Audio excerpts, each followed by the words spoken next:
Alright, hello YouTube. This is rather another update on my tank. My tank is looking really good right now. Okay, got it cleared up as fast as I can, and within 1 week, my tank is looking really good. See, what I have done is I've kind of stacked more of a sledge. Okay, it's more of a sledge because I didn't want the heavy current that you can see up here by the PVC that's making that vortex, that little vortex right there. That vortex. I didn't want it to knock down any of the rocks if I had them scattered about around the walls. Looking really good.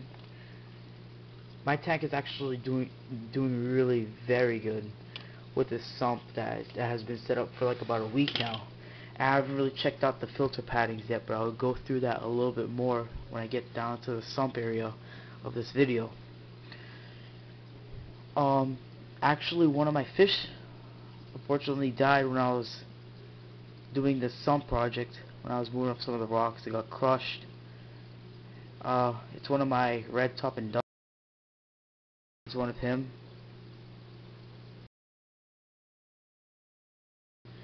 And he died. And I was thinking about going to get another fish today, but unfortunately I didn't have enough time, and the store would have closed on me if I even went there. So I would have to do that next week. Some of the problems I actually have right now is this spout is actually shooting a little too much current, making the in the back there's a little bit of glass showing, and the sand's kind of getting scooped up right in there. I don't think you can actually see, but that little glass reflection, yeah.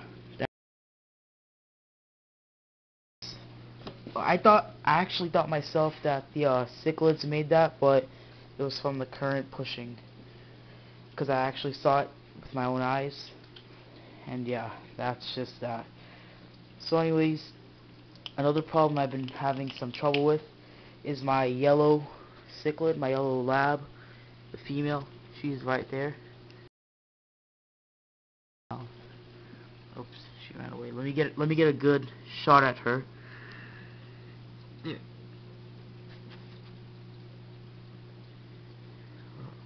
Well, I'm camera shy, but anyways, the sump itself is doing really good. The water level has went down quite a bit, I have to say.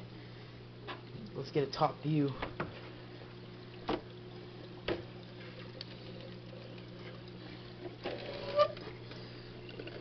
Looks very nice.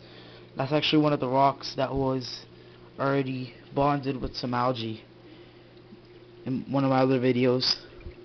After I did this once again, another rock set up.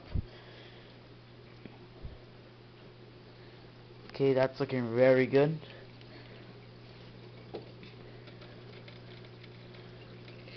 Now, I've been watching a video or two, and I've seen that people usually put their heaters in their refugium. Unfortunately for this one, I'm not sure if I should put this submersible fluval heater in there before it might burn up the water, shock the water and stuff, and mess up. So I don't know if I should do that or not, but it's best if I get some advice from somebody first before I even try to attempt it. Okay, so it's still there, and it's by the overflow. Let's get down in here. Okay. So this is actually doing well still. I'll still kind of go through everything, because I've actually had a complaint by somebody that they couldn't see the video, so I'll be more than willing to do it again. Okay. Okay, so it starts out by going through this little overflow, as you can see right here. It kind of goes down and kind of makes a little U. You can't really see it too good because I kind of set up this rock as well for another reason, to kind of hide the PVC. But it kind of makes a little U. Actually, you can see it right here. And it goes up and up by this little check valve. This check valve is powered by a little piece of airline tubing, just for emergencies, just in case I cannot siphon out the water. And here's some sponge. We already went through that. That's to kind of block out the noise. It does really good. You can still hear it a little bit, but it's not much of a problem, rather than to get it more effective.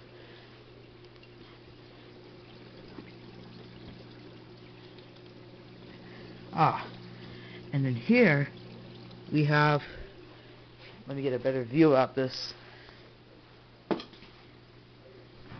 Here we have the pipes going down. Okay, it's a separate pipe. It's not one pipe that's being curved on a T right there.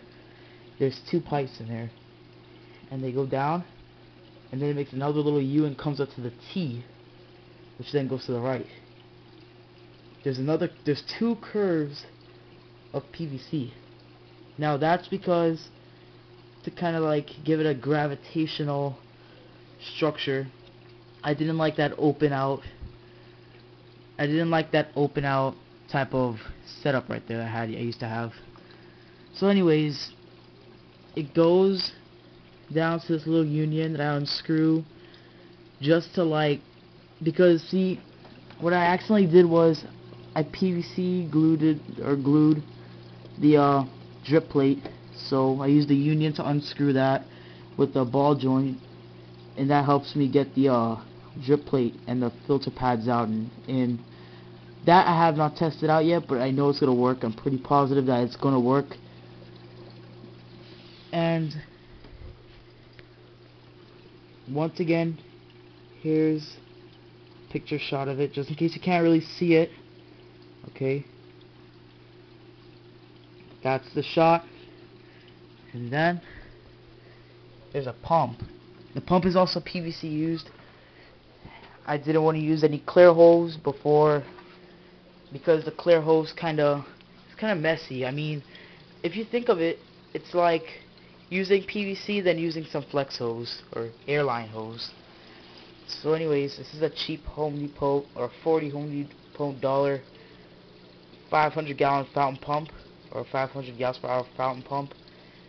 Okay, here's another ball joint. Yeah, and there's the bio balls and the media bags, and there's a couple rocks in there. I use those rocks because the rocks kind of give it some more filtration.